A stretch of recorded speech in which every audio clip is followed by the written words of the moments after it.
আসসালামু আলাইকুম প্রিয় অভিভাবক অনলাইন শিক্ষা .com-এ স্বাগত।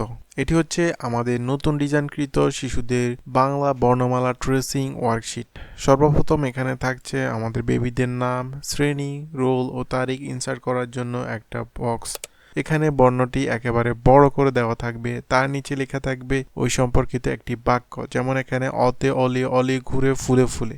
এভাবে পড়ে পড়ে শিশুরা মুখস্থ করবে এবং বর্ণটি শিখা হয়ে যাবে ছন্দে ছন্দে। তারপরে বক্সে থাকবে বর্ণ সম্পর্কিত একটি ছবি এবং এটার নাম। নিচে থাকবে বর্ণটিকে বারবার লিখে প্র্যাকটিস করার জন্য ট্রেসিং লাইন এবং অক্ষরগুলো কিন্তু সম্পূর্ণ আমাদের নিজেদের তৈরি করা। এখানে হাত বুলিয়ে লেখার মাধ্যমে শিশুরা খুবই সুন্দর ও মজা করে লিখতে পারবে। তারপরে এখানে বর্ণটিকে গোল চিহ্ন দিতে হবে। তারপরের বক্সে থাকবে বর্ণ সম্পর্কিত ছবি, যেগুলোকে বেবিদের রং করতে হবে। এই ওয়ার্কশিটগুলো দিয়ে প্র্যাকটিস করার মাধ্যমে শিশুদের ব্রেইন ডেভেলপমেন্ট খুবই দ্রুত হবে এবং তারা খুবই মজার মাধ্যমে শিখতে পারবে। আজকের জন্য এই পর্যন্তই। আল্লাহ হাফেজ। সালামু আলাইকুম।